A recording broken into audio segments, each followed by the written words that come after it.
The Fitchburg State University, ROTC, will now present the colors.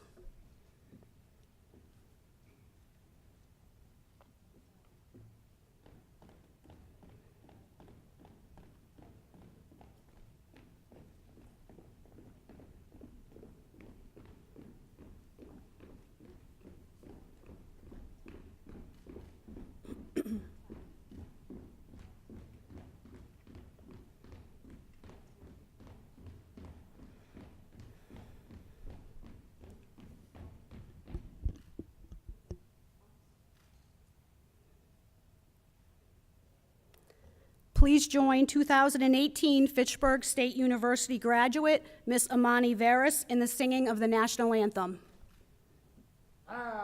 Present horse. Oh, say, can you see by the dawn's early light what so proudly we held at the twilight's last gleaming, whose broad stripes and bright stars through the perilous fight o'er the ramparts we watched were so gallantly streaming, and the rocket's red glare, the bombs bursting in air, gave proof through the night that our flag was still there. Oh, say, does that star-spangled banner yet wave o'er the lands of the free and the home of the brave? Last order, horse.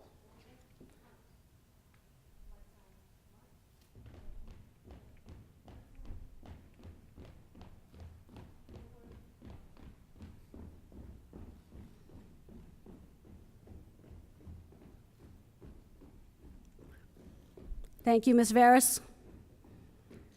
At this time, I would like to invite Father Anthony Umpagi to the stage to give an invocation. Last, ready, down.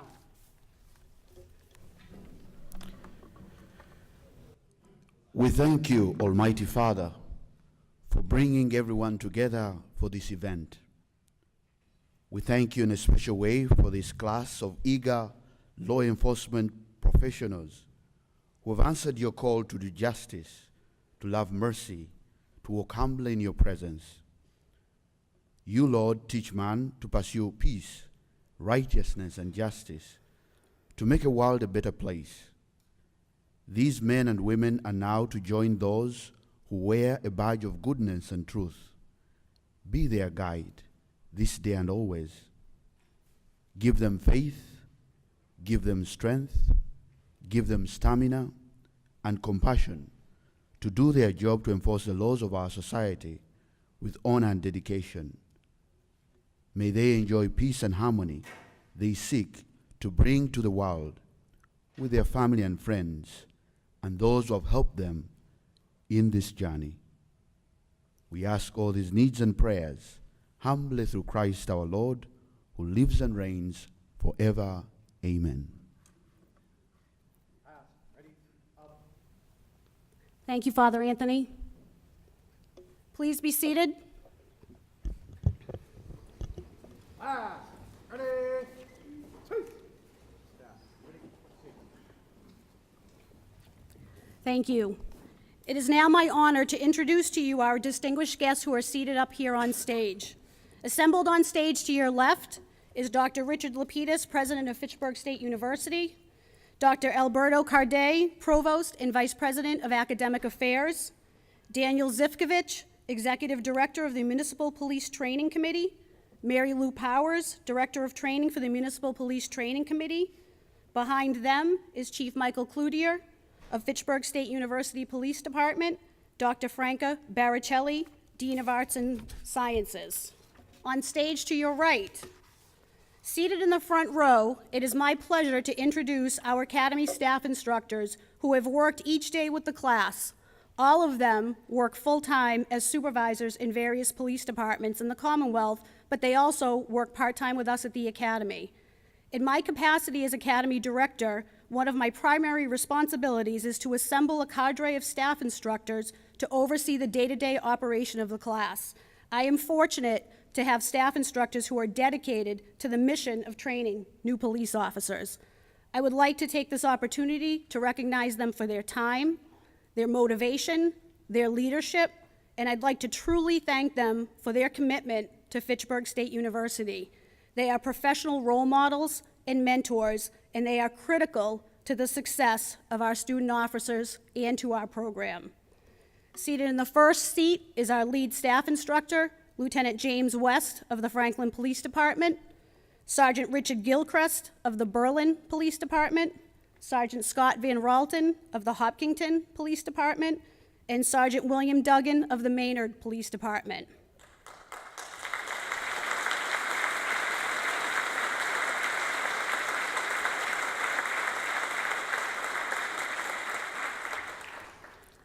Seated behind them are the physical training instructors for the Academy. These gentlemen work with this class almost every single day to make sure that they are conditioned and are in good enough shape to protect themselves in the communities when they go out and serve. They give of their time. They come here for 2 hours a day every morning, 7 to 8:30, and they make sure that they give their best and they teach these student officers what it means to live a healthy and a well-balanced life. Without them, we would not be able to do what we do either. Our lead PT instructor, Mr. Eric Bailey, is on the end. Next to him is our PT instructor, Mr. Anthony Dagnello. And next to him is our PT instructor, Officer James O'Brien of the Grafton Police Department.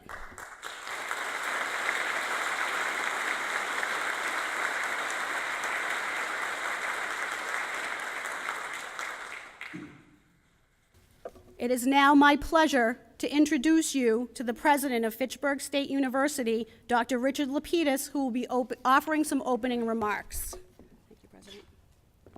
Thank you, Lisa. Well, good afternoon. Thank you for joining us this special day.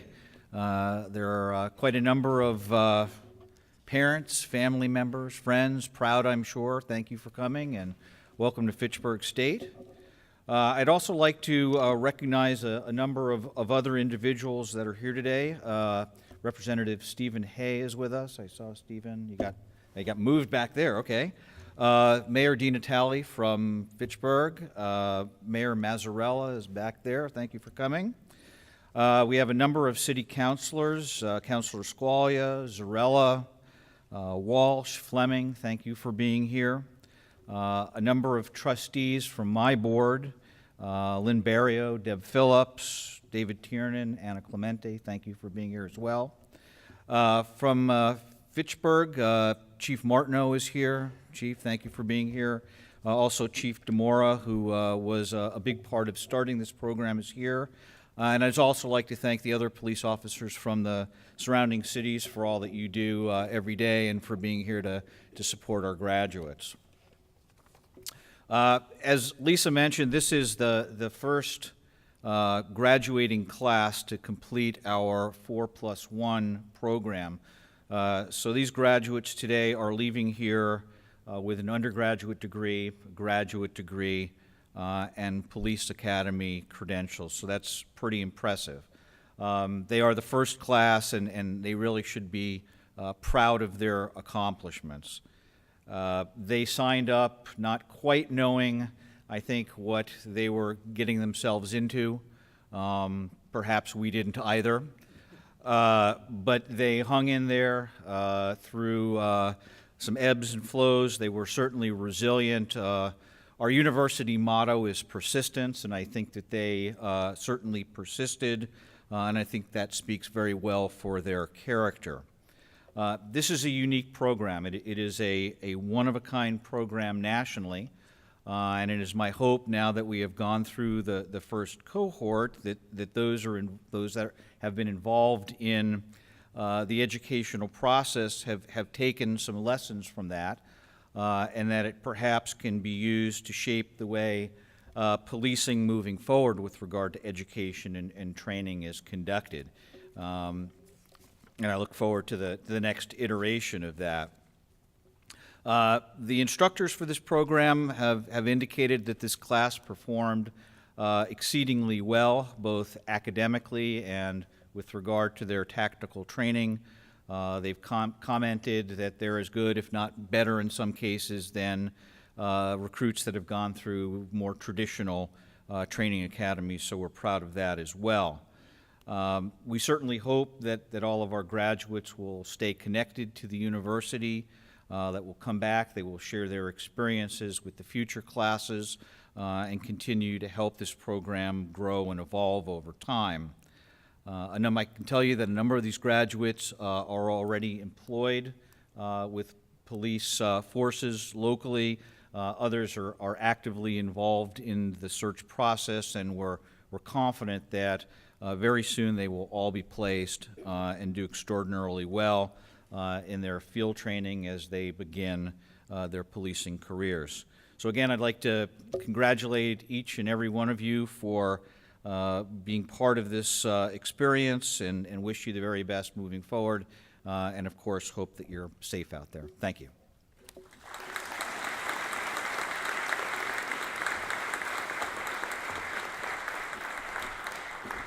Thank you, President Lapidus. It is now my honor to invite the Municipal Police Training Committee Executive Director and my former boss on stage to the podium to say a few words. Thank you, sir. Be nice. Thank you, Director. The few words part was not lost on me.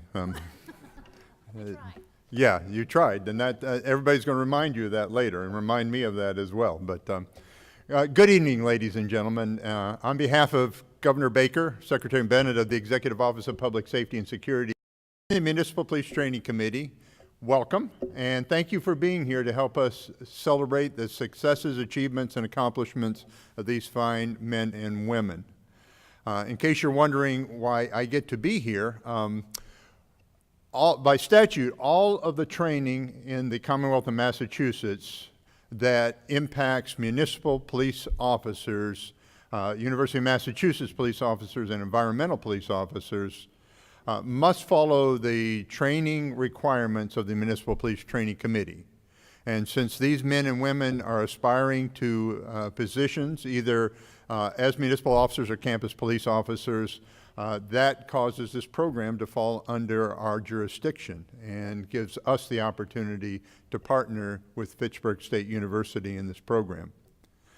So that is how we come to be involved, and I'll talk to you a little bit more about that in just a minute. But up front, class, to you, I offer the Governor, the Secretary, and the MPTC's collective congratulations on reaching this juncture, not only in your careers, but in your lives. And that's not offered gratuitously, and it's not a hollow congratulations, because what you have accomplished is much more than any other police officer in the Commonwealth of Massachusetts has accomplished. Any chief that asks about the program, I tell them that if you hire one of these men and women, you will hire somebody, in the words of the President, who's demonstrated the persistence, the dedication, and the commitment to the profession that other officers or other candidates have not had to demonstrate. I've told you and all of those enrolled in the program here in the past meeting that whereas the typical police recruit goes through a 6-month training program where they have to abide by the rules and regulations and the codes of conduct required of a police officer in an academy setting, you've had to do that for years. And you had to do that under the guise of a transition from teenager to adult from high school to college to life. And it's no secret that most college students spend their first year, 2, 3, 4, some decades, trying to make that transition. And they use that time to experiment, to maybe bend rules, to maybe break rules, to maybe break laws. That's all considered a part of the evolution into adulthood. And right from the beginning, all of you committed to set that aside and say, I'm going to commit myself to a higher calling. I'm going to commit myself to a higher code of conduct. I'm going to commit myself to a profession, to the community, to things that are beyond me. And so when I say congratulations, congratulations for achieving what few of your age have accomplished. And to you, ladies and gentlemen, I would build on what the President has just said. You're witnessing an historic moment, not only in the Commonwealth, but across the country, because as the President said, I'm not aware of any other program like this in the country that marries education and training, that marries a collegiate environment, collegiate philosophy, collegiate esoteric discussions about policing with the practical application in one program. And so because of that, Mr. President, I offer our collective appreciation for all that you and your faculty have done to bring these men and women to this point in their careers, and for all that you've done to sustain this program. And likewise to you, Director Lane McCarty, and to your team, and to all of the instructors who have sacrificed and made time to bring these men and women here. Not lost on these 9, but some of the rest of you may not realize that every time they had to stay after school, and not in a negative way, because that's when the meetings are held, because their full-time job is being a student. Somebody also had to stay after school to make sure the lights were on, the doors were open, and the classroom was prepared for the training they would have. And in these past 16 glorious weeks that you've had with these fine staff instructors in front of you and the other instructors, every time you had to be there early for PT, somebody had to be there earlier to get it ready. Every time you had to stay late to finish up a class, somebody had to stay later. And so to you, Director, and your team, thank you for those sacrifices. So, thank you.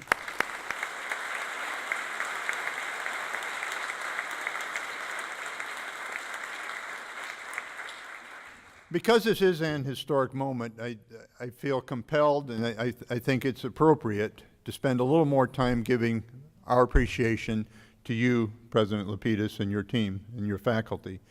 Because this day has been 5 years in the making. From the time that Fitchburg State first reached out to the Municipal Police Training Committee and said, what do you think? And we all sat down collectively and said, not so sure what I think. Let's talk about this. And we talked about it. And we talked about it some more. And we talked about it some more. And then we decided that we could go beyond talking. There was some merit. There was some nugget here that we could build upon. But you know something? That wouldn't happen without the commitment of the President and the commitment of the faculty. Because for us as a Municipal Police Training Committee, what we care about is the product. It's not a check mark. The Academy training is not a check mark. It's designed to prepare these men and women for success in their jobs, success in their community. So we had to be sure that there was a commitment from FSU to do the same thing. That it was not just some sort of a program to encourage enrollment in their CJ program, or to position them to be at to increase enrollment. And so from the beginning, we began to talk about how that could happen. And as we talked, collectively, we, the Director of Training and I, were impressed by the level of commitment and dedication from the Fitchburg faculty, all under the guidance and encouragement of the President. And so what went from talking to planning became reality. And because this is the first program in the country like it, there were growing pains, and the President alluded to that. There were times we thought we were headed down a good path only to find out that's not working as well as we thought. And changes and adjustments were made, and these men and women participated and adapted to those changes and adjustments.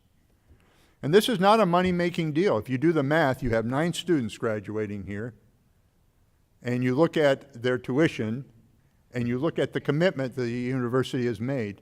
This is not about money. It's about an opportunity to participate in something groundbreaking, and as the President said, something that could shape and mold training across the country and perhaps around the world. Because these men and women embody the 2 cornerstones of good policing: training and education. And just to give you an example of how much of an investment the President and the university have made, I ask that any faculty who are here, who have somehow touched this program and had some sort of conversation, discussion, support, whether it's media, whether it's admissions, whether it's planning, to please stand. Please stand.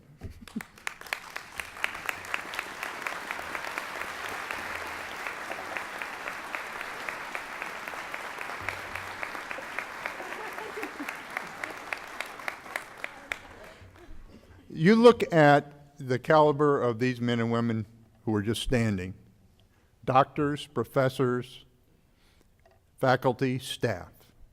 That is the level of commitment. So, Mr. President, a belabored thank you.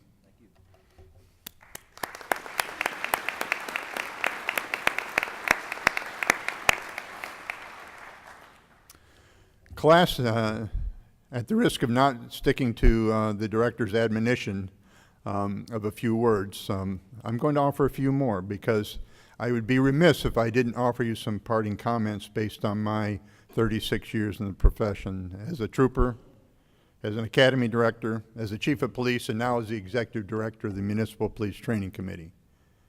And because this is directed to you personally, I'm going to use a word that you heard in the classroom quite often: eyes. Did you not cover that in class? Eyes on me, sir. Eyes on him. Thank you, sir. It's all about the training. So, first of all, let me thank you and congratulate you for your choice in professions. Because you can't, there is not another profession that is as noble and rewarding as policing. I mean, what is more noble than protecting our youth? What is more noble than protecting those who cannot protect themselves? The elderly, victims of domestic violence, human trafficking. And what's more noble than being willing to sacrifice everything for people you don't even know? But at the same time, it's the most challenging profession you could pick. There's no secret that policing is under a great deal of scrutiny these days. What we do and how we do it is constantly being critiqued, evaluated, and sometimes downright criticized and challenged. And I don't say that to cause you to second guess your choice of professions, because the reality is that dynamic is what makes this an exciting time to get into policing. Because you have an opportunity that I didn't have, that Chief Clulier didn't have, that these men to my left didn't have when they came into the profession. And that comes on 2 levels in your case. The first is you get to demonstrate the benefit of education in policing. But the second is, unlike any time in the history of policing, what every officer says and what every officer does affects and impacts what we become as a profession and how our communities perceive us. Because for the first time in policing, everything you say, everything you do, could be broadcast around the world within minutes. And I don't say that to scare you. I say that to say that you have an opportunity. That should excite you. Because if you're doing your job the way you've been trained to do it, you'll be proud to be a representative of our profession. And to maybe give you some framework for how that can look, I have 4 challenges for you as you leave here today and head out to join our profession. The first is to remember that by law and by definition and by profession, you're police officers, not law enforcement. While many people use those terms interchangeably, I contend there's a subtle but yet very distinct difference between those two. Because if you go to work every day thinking that your job is law enforcement, you will think that your job is to write tickets and make arrests. And I contend that's just a very small part of your job. If instead you go to work every day realizing that you're police officers, you will remember that your job is to protect and to serve, and that tickets and arrests are but 2 of the hundreds of options that are available to you in any given situation. So remember, you're police officers, not just law enforcement. My second challenge to you is to serve with honor. And in our profession, honor means keeping the promises you make. The promises you make to the community, the promises you make to the profession. In your oath of honor and your oath of office. Serving with honor means doing what's right because it's the right thing to do and not just because it's required or somebody's going to find out. Serving with honor. I don't remember when the last time you read the Declaration of Independence was, but I'm pretty sure it wasn't last night or this morning. Probably wasn't even this week. But hopefully you remember enough from your history class to know that when our founding fathers wrote that document, they knew that every word, every phrase was going to be scrutinized, not only across the colonies, but around the world. And I think it's important for us to know that the last word in that document is honor. To this we pledge our lives, our fortunes, and our sacred honor. So my second challenge to you is to serve with that same sacred honor, to keep your promises. My third challenge is to serve with courage. Now certainly everybody expects bravery in the face of danger. But in our profession, courage has another layer to it. It takes courage to do what's right. It takes courage to serve ethically and with integrity. It takes courage. And so my challenge to you is always have the courage to do what's right and to serve ethically and with integrity regardless of temptations, regardless of obstacles, and yes, sometimes regardless of peer pressure. Always have the courage to do what's right. And my last challenge to you is to serve with a commitment to the community, a commitment to the profession, and just as importantly, a commitment to yourself. And in policing, the cornerstone of that commitment has to be a commitment to excellence in everything you do. Striving to be the best that you can be. Another way to put it is never settle for simply being good enough. Never settle for simply being better than the person next to you. Never settle for just enough to stay out of trouble, to get a promotion. Because there is no room for good enough in policing. There is no room for mediocrity in policing. Always strive to be the best that you can be, not compared to somebody else. Now you've been tested, retested, and tested yet again. You've had practical exercises, countless written tests, scenarios, and yet, you've not had the final exam. No, Director McCarty and the team are not going to take you out in the hallway into the classroom and give you another written test. The reality is, the final exam, where we gauge what you know, is when you put on that badge and head out to your first shift. Because at that point, 70%, 80%, 90%, and sometimes, yes, sometimes even 110% is not enough. Nobody wants a police officer showing up that's only 90% good at police work. You have an obligation to always be the best that you can be. So 90% is no longer good enough. Further, once you become a police officer, you lose the right to be unfit. And there's 3 parts to fitness in this profession. Certainly, we all expect you to be physically fit. Your peers expect you, your community expects you to be physically prepared to perform the rigors of the job on a moment's notice. And we talked about moral fitness, always acting ethically and with integrity. But what's often overlooked is mental fitness. Your education, your training don't end here. This is part of a continuum. If you are constantly striving to be the best that you can be, you will ask, you will watch, you will read, you will attend training, you will further your education, because only then can you strive to be the best that you can be. So my challenge to you is to always serve with a commitment to excellence every hour of every shift of every day. Excellence, excellence, excellence in everything you do. So please, remember, you're police officers, not just law enforcement. And I ask you, I challenge you to serve with honor, to serve with courage, and to serve with a commitment to excellence in all that you do.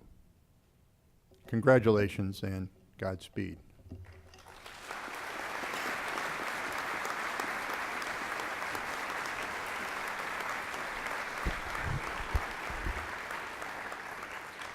Thank you, Director Zivkovich. Those were a few words. Few words, yes. And I always don't like going after you either. All right, so it's my turn to talk to you today, and honestly, I am honored to have the opportunity to address you all today. I usually like to ad-lib these speeches, but it's too important today, and I don't want to forget anything, and I don't want to miss anything. So I might ad-lib a little bit, we'll see. It'll be much shorter than the director's, though. He earned that right, though. I have so much I can say, and so much I want to tell you about these 9 student officers that are sitting in front of you. But I have promised everyone involved that I will keep my remarks brief, which, if you know me, is going to be pretty hard, but I'll try. I first really want you all to know just a little bit about what it took for these student officers to get here today, because it has not always, as you've heard, been a straight and easy path for them. They signed up for a pilot program 3 years ago, not knowing what the heck it entailed, and they rolled with it. They got me as an academy director 20 months ago, and I came in and changed everything, and yet they rolled with it. As we fine-tuned the program and got ready for the academy, we threw last-minute curveballs their way, and yet they rolled with it. The first ROC has adapted, and they have overcome every single time. These are 2 critical attributes that police officers need, and they have already exhibited both before even stepping out on the street. This is just one reason why I know they will be successful in this field. Typically, an academy director meets their student officers as strangers 30 days prior to day 1 of an academy. This academy is unique in that I have had the opportunity to really get to know these 9 young men and women on a personal level, because I have spent not just 17 weeks with them, but about a year and a half. This made it that much more joyful for me when they succeeded, and that much more excruciating for me when they faltered. And as I said earlier, I asked a lot of these 9, and they would say to me, "Ma'am, we won't let you down." And they didn't. And I could not be more proud to stand here today as their academy director as they begin their policing career. I would now like to direct my comments specifically to the first ROC, so eyes on me. Thank you, Lieutenant. First, where do I even start? What a ride we've had. This may horrify you to know, but guess what? We're bonded for life after what we have all been through together. You jump, I jump. You had a lot placed on your shoulders as the first ROC, but you know what? You carried it with pride, you carried it with determination, you carried it with dignity, and you did it. You scared me a couple times, I'm not gonna lie, but you pulled it out. And just when you thought you were done hearing any more lectures from your director, bear with me just one more time. If I can tell you anything in the short amount of time I have today, let me say this to you. Always remember that you are first a son, a daughter, a boyfriend, a girlfriend, a brother, a sister, and one day a husband, a wife, and a father and a mother. You will always be those things first. Being a police officer is what you do for a living. It's not who you are as a person. Never get so wrapped up in the job that you forget you are first a human being. I read an article recently in Law Enforcement Today by an anonymous author entitled, "It's Not Normal." The author outlines all of the traumatic circumstances a police officer may encounter and states in part, quote, "It's not normal to wake up at night in a cold sweat because you dreamed you got shot multiple times by a bad guy and you were powerless to stop it. It's not normal to lie in bed unable to sleep because of all the things you saw that day and they play in your head like a bad movie you can't turn off. It's not normal that no matter how much all these things bother you, you couldn't see yourself doing any other job because carrying this burden is what you were meant to do. This is your calling. You are not normal. You're a police officer. It's your family who will help you get through this job, which, as I always say, is the best and worst job you will ever have. Rely on them and let them support you along the way. Ask them for help when you need it. In fact, if you haven't thanked them already for helping you get here today, I'm giving you one last directive as your academy director. Do it as soon as you file out of this auditorium. And I mean that. Your parents, your family, your partners, and your friends will be the lifeline in this job that helped you stay grounded and stay sane. Actually, could I ask all the family and friends here today of these 9 student officers to stand up at this time? Please, let's all give them a round of applause.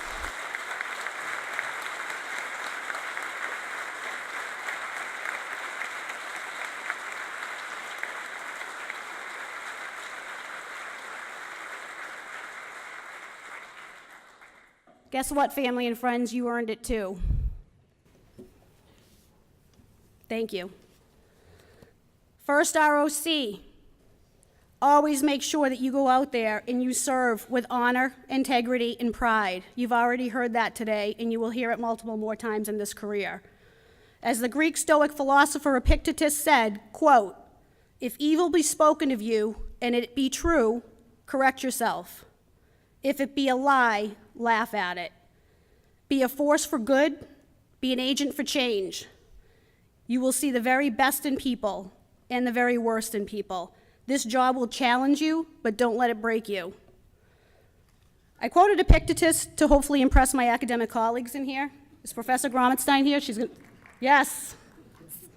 Win, president. Good, right? Okay, all right. But now let me try and impress my police colleagues by ending with one last bit of advice from a very wise man, Mr. Rocky Balboa. Quote, "The world ain't all sunshine and rainbows.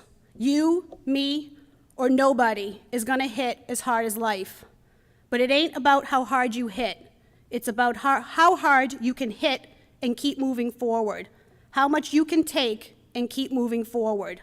That's how winning is done. Go out there and win. Be safe always.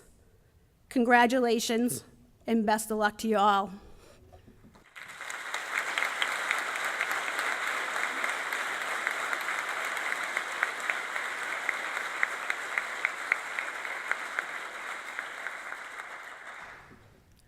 Thank you. All right, I have my MC hat back on now.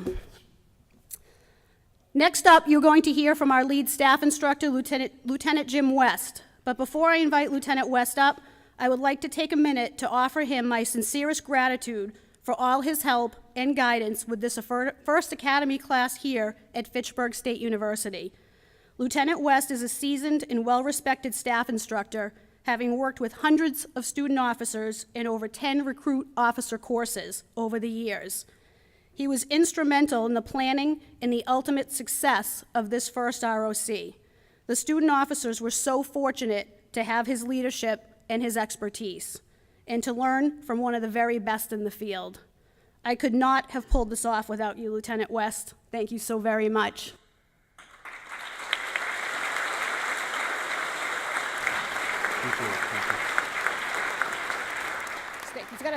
He's got to stay because he's up next. So please welcome, he's right here, first ROC's lead staff instructor. Lieutenant West is going to offer a few remarks and hand out the class awards. Thank you. Ma'am. Thank you, Director. Bear with us, folks. We're almost done with the speeches, I promise. First ROC, this is for you. So eyes on me. I think that's how it's done. First ROC on day one, you sat in the classroom in the rec center. I'm sure you all remember that day, waiting patiently for us. Suddenly, with the sound of a whistle, there were several staff instructors providing guidance and direction in our soothing, gentle way. So we soon headed to the gym, and we neatly spread your gear on the floor and then helped you repack your bags in a neat and organized manner. So we can joke about it now, but I hope that each of you realize that we have a job to do here at the Academy, and everything we had you do was part of your training and had a direct relationship with policing. We don't do bag dumps just to do bag dumps. They are designed to get you to work together as a team, to get you into a mindset that you need to work and help your fellow student officers, and to get into the mindset to never give up. Our job was to assist the director and your other instructors in preparing you for what comes tomorrow and what comes every day for the rest of your careers.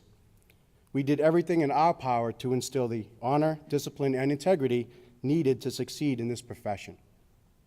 So class, I'd like to give you quickly a list of 6 things that, in my opinion, will help make you good police officers. Number 1, remain mentally prepared. You will never get all of the training that you truly need or want. However, each day will present you with multiple training opportunities. Every situation that you handle throughout your career can be dissected in your mind and possibly debriefed with other officers to help you learn how to do it better next time. During your idle time, you should be mentally preparing for any situation imaginable. Ask the tactical experts for the best techniques in these situations and continually prepare for them. Number 2, do the best job that you can. On every call that you respond to, whether it's a homicide or just a simple public assist call, just do the best that you can. Remember that although you may think the call is not worthy of a police response, to the caller, it's an emergency. So keep a positive attitude and treat each person with respect. Take the time to provide the help or assistance that they are looking for. Some may call this problem-oriented policing, but I call it just doing what is right, providing the service that citizens want and deserve from their police officers. And number 3, actively listen. You should listen, listen, and listen some more. Listen to your trainers, as they will give you information and skills necessary to succeed and survive. Listen to your peers, as they will tell you what has worked for them. Listen to your supervisors, as they will give you guidance in your careers. And listen to your community, as they will tell you what's important to them. Listen to the witnesses, victims, and suspects, as there is always at least 2 sides to every situation that you will face. And most importantly, listen to your family and your non-law enforcement friends, as they will tell you when you are going off course in your life. Number 4, develop and maintain a heart for service. There are no training programs out there that teach you how to care for people. It has to come from within you. Some people take a job in police work because it has decent pay and benefits. Fortunately, there are many people who are drawn to police work because they feel the calling to help others. It takes a very special person who is willing to get up each and every day and go to work, knowing that what they are truly getting paid for is what they may have to do. You know that you may have to give up your life to protect others. Number 5, take care of yourself. Nothing can prepare you for some of the things that you will see as a police officer. Sadly, you are going to see things and deal with situations that will have a negative impact on your life. These mental traumas in police work have a cumulative effect, and every person has a breaking point. You must find ways to productively release those traumas. Physical exercise, by any method you choose, is a great way to release some of your anxieties, but the best way is to just simply talk about it. Find a trusted person outside of your inner circle that's really good at listening and lean on them. If you do not take care of yourself, and if you let those traumas build, it will slowly tear you down and tear down your family. And finally, 6, set priorities in your life. To be the best in police work, you have to have a balanced life. You always have to remember what is most important in your life and work hard to not lose sight of that. What's really important are not the people sitting up here on stage. It's not the chiefs of police or the dignitaries or the directors. It's not the people wearing badges, patches, or uniforms. Most important are the people sitting right behind you. Your mothers, fathers, significant others, grandparents, and other family members. I'm sure they have supported you during the academy, and it's easy to see today that these people are important to you. But 5, 10, 15 years into your career, when you are spending the majority of your time with other police officers, it might become a little bit more harder to see that. So please do not ever forget that your family is more important than your career. So as you leave here today, please remember these traits. Remain mentally prepared. Do the best job that you can. Listen. Set priorities in your life. Take care of yourself, and maintain a heart for service. You must intertwine all of these traits along with the knowledge and tactics that we have provided you during the academy. If you can do this successfully, you will become a good police officer and go on to do great things. So congratulations. Thank you for your hard work. Good luck and stay safe.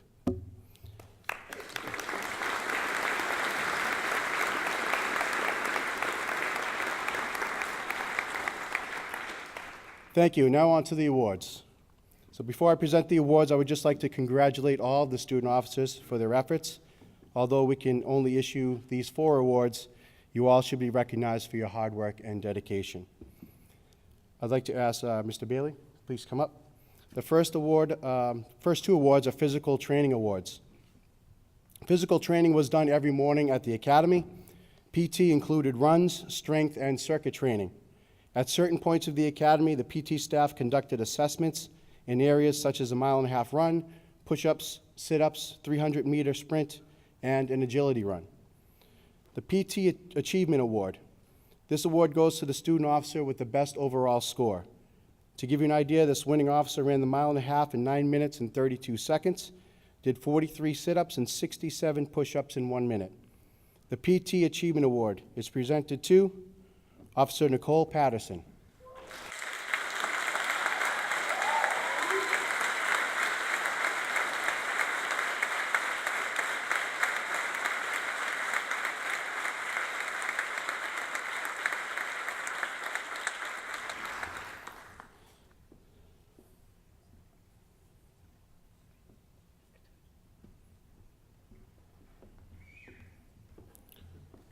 I'd like to ask Mr. Dagnello to please come forward to present the PT Most Improved Award.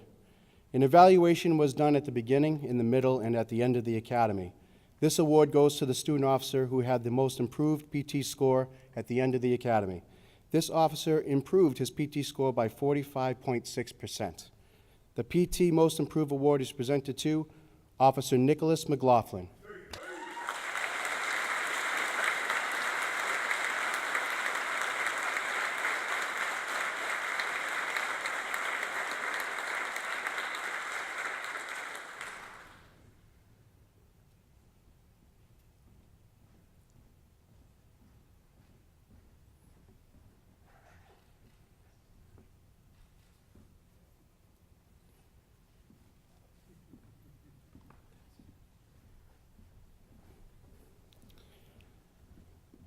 Next is the Firearms Achievement Award.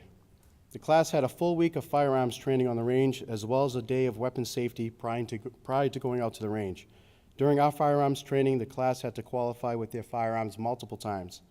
They also participated in a challenging course which combined all of the skills that they had learned during the week.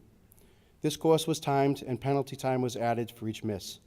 All of their qualification scores were combined with the score from the combat course, and the award goes to the student officer with the best overall score. The Firearms Achievement or Top Gun Award is presented to Officer Tyler Frady.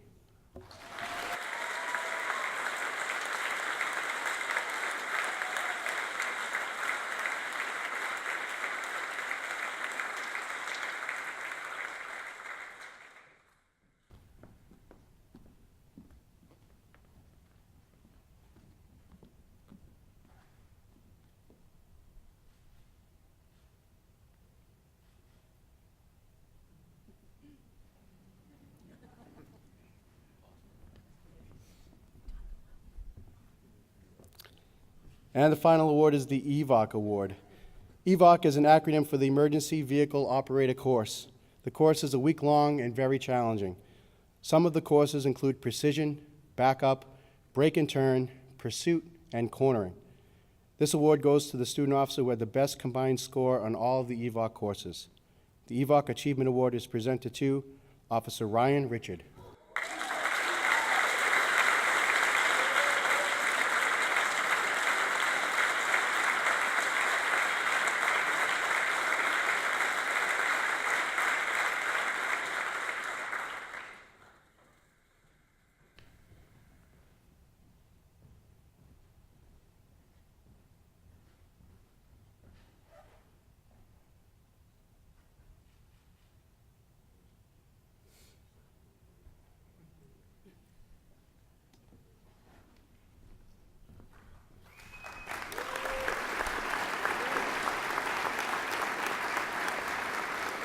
Congratulations to all the award recipients. Thank you. Thank you, Lieutenant West. Officer Richard, don't sit down. I am pleased to now welcome back to the stage the first ROC's class leader, Ryan Richard. He has a few words to say.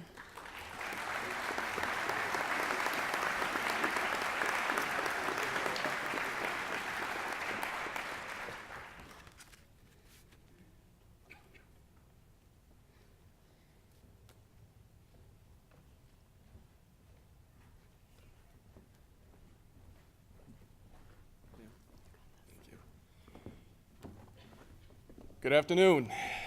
I want to start off by saying thank you to Director Lane, drill instructors Lieutenant West, Sergeant Van Ralton, Sergeant Duggan, and Sergeant Gilchrist, and PT instructors Mr. Eric Bailey, Mr. Tony Dagnello, Officer James O'Brien, and Officer Michael Fitzgerald for committing their time to us and educating us with the tools we will need to be successful.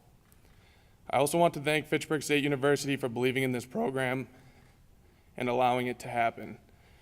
To our family and friends, thank you for your support and unconditional love through the good and bad times along this journey. To my classmates, I am beyond grateful to have gotten to know you and be by your side throughout this experience. Let's get real though. I'm pretty certain that we are all thinking how nice it will be not to ever have to wear those khakis again.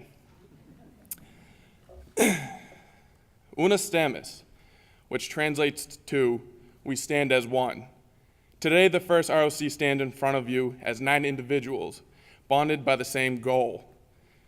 When this journey started 17 weeks ago, we were unsure, nervous, weak, and excited for what our future held in front of us.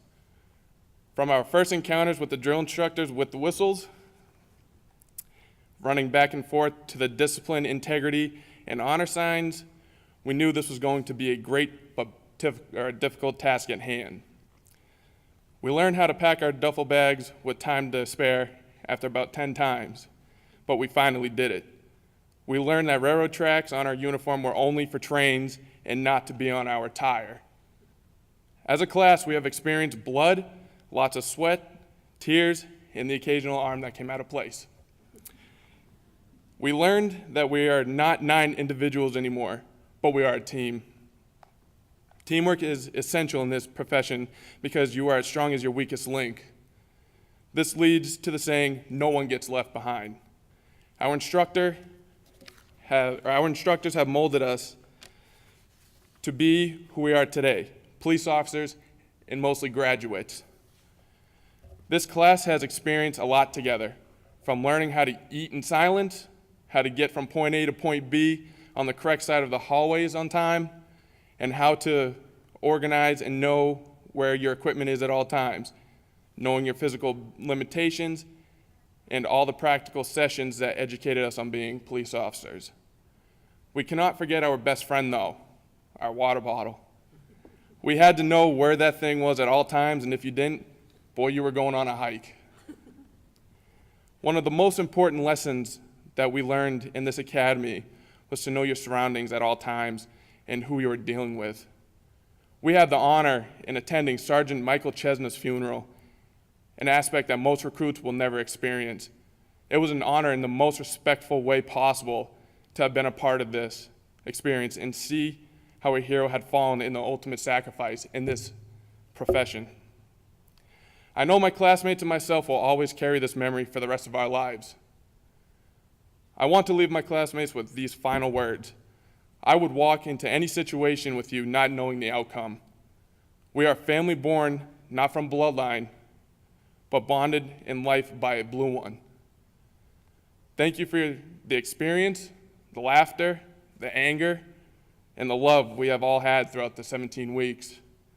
Ladies and gentlemen, I introduce to you my brothers and sisters, the first ROC class of 2018.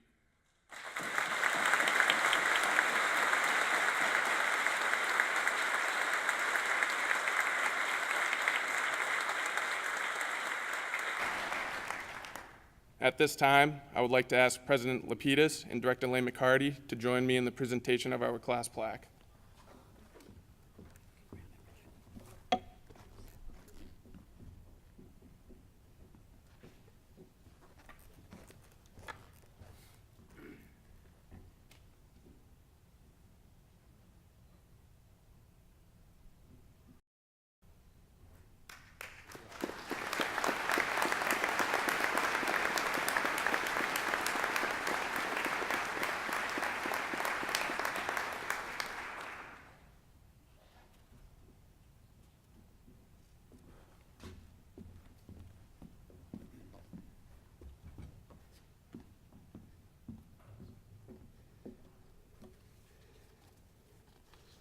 Thank you, Officer Richard, and thank you, First ROC. This plaque will be placed on display at Fitchburg State University for all visitors to see. And if you notice the top part was blank, it's where their class photo is going, which will be an even more proud moment for them. All right, the class is now ready to receive their certificates. Not many more speeches left, I promise. These certificates are hard-earned and represent 17 weeks of an 894.5-hour disciplined and structured training program. Executive Director Dan Zivkovich and Director of Training Mary Lou Powers will award their certificates, followed by the pinning of the badges. For the badge pinners and family members who will be coming forward, please wait until the entire class has received their certificates, and then I will invite you up for the badge pinning and any photos you'd like to take. The pinners will come forward once the class is in position in front of the stage. Please hold your applause until all the certificates have been awarded. And now, the big moment they've all waited for, the awarding of the certificates. On your feet. Eyes, on your feet. Right, pace. Forward, arch.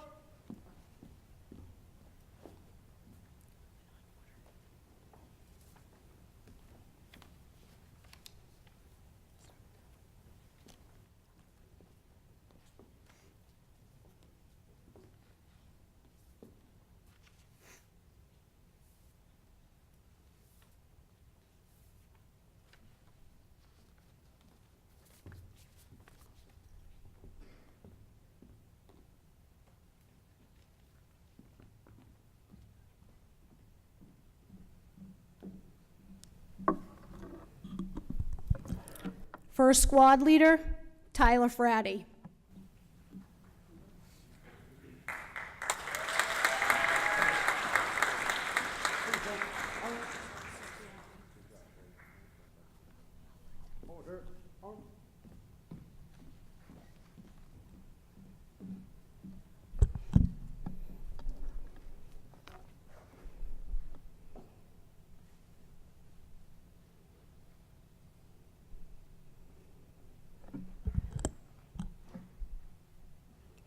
Class Guidon Bearer, Clarissa Taylor.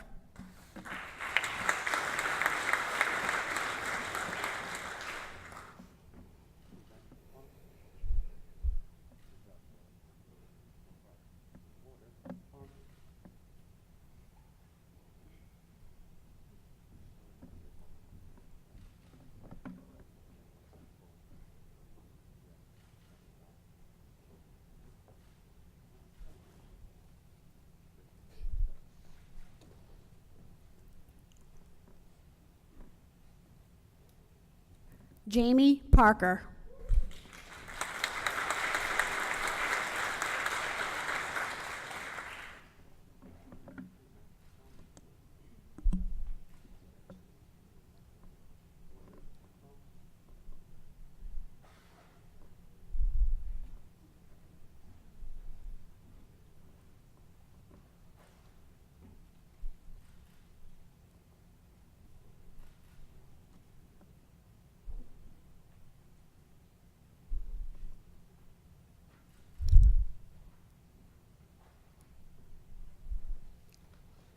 Jonathan Paiva.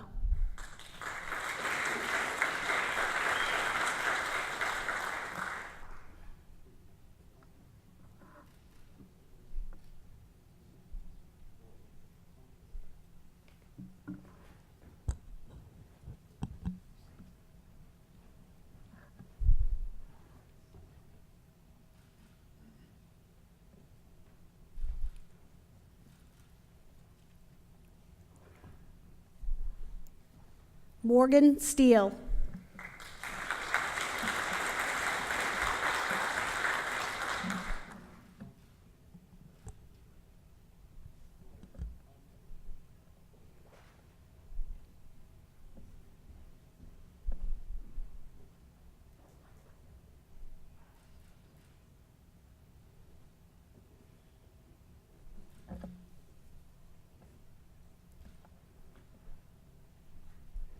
Second Squad Leader, Nicholas McLaughlin.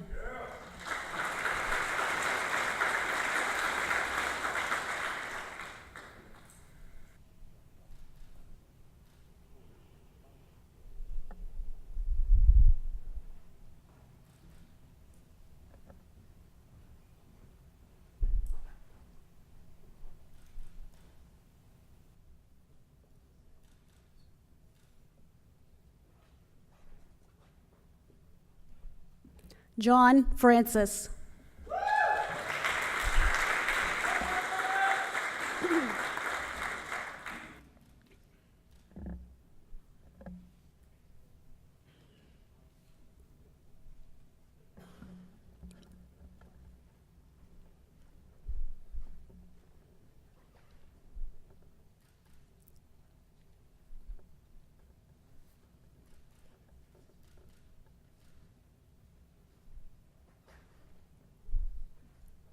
Nicole Patterson.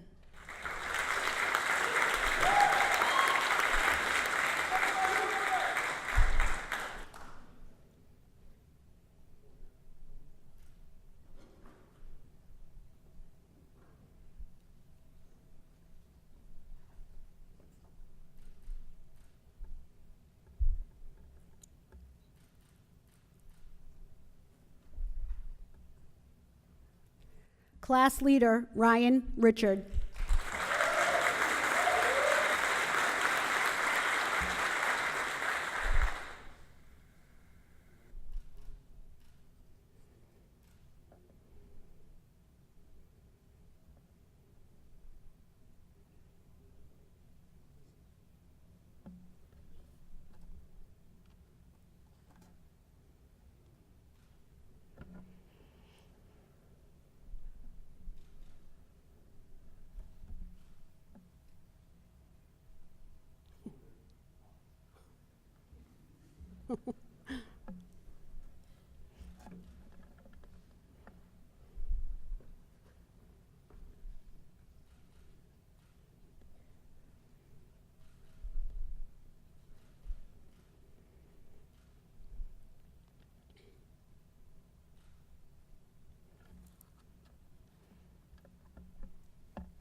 Badge pinners and designated family members, please come forward now.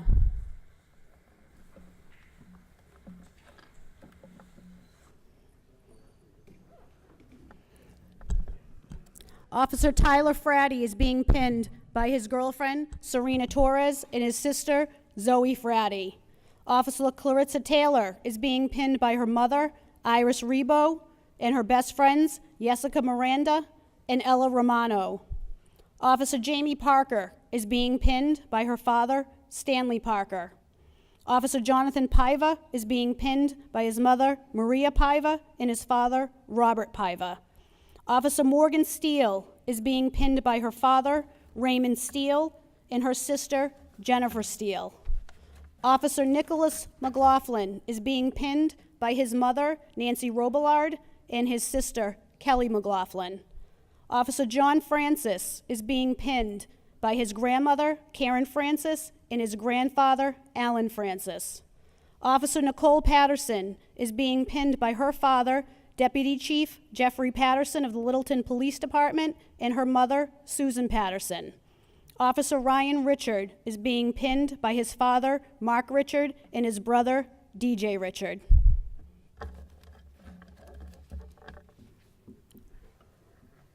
Congratulations to the first ROC on receiving their certificates.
At this time, I would like to invite Chief Michael Cloutier of the Fitchburg State University Police Department to administer the oath of honor.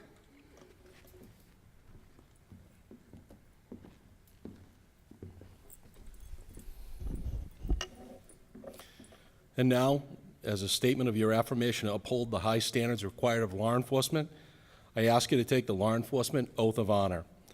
I also invite any member of law enforcement who is here, whether guest or staff member, to also stand and take the oath, and jointly we will reaffirm our commitment to perform our jobs ethically, with honor and integrity. Lieutenant West, please instruct the class to stand at this time.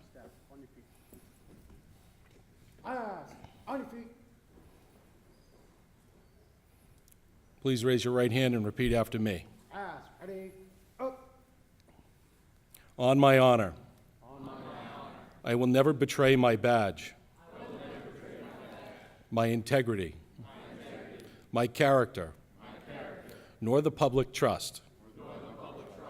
I will always have the courage to hold myself and others accountable for our actions. I will always uphold the Constitution and the community I serve. Thank you.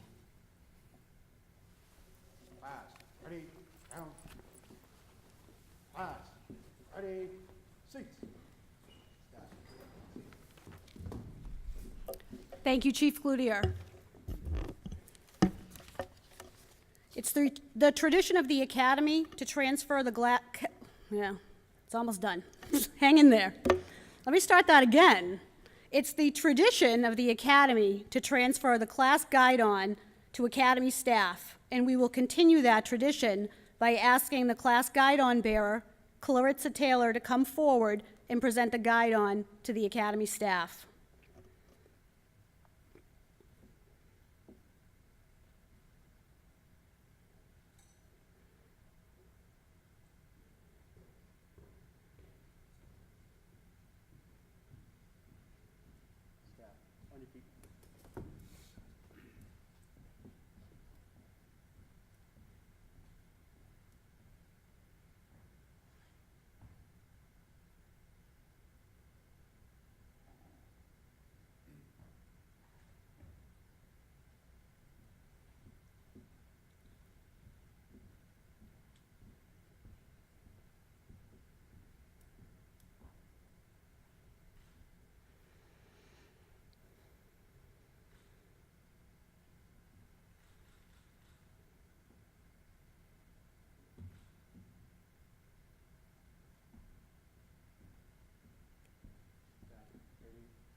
This guidon will be placed on display at Fitchburg State University along with the class plaque for all visitors to see.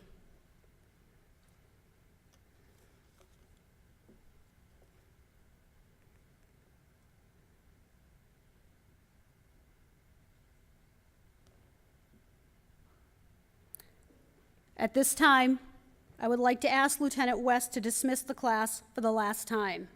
Once this is completed, this will conclude our ceremony for today. Thank you all for attending and for sharing this memorable occasion. We invite you to join us outside on the lawn for a reception with light refreshments. The auditorium and stage will be available to stay if you'd like to take pictures. We're hoping to capture a class picture on stage, just the Academy staff and us, so that might be a good opportunity as well. Lieutenant West, please dismiss the class. Pass. What's the count on deck? Sir, the count on deck is 9. We're up, tough, lean and mean, highly motivated, downright dedicated, well-trained officers, sir! Pass. Upon my command, you will be dismissed for the last time. Congratulations, first ROC. Pass. Dismissed.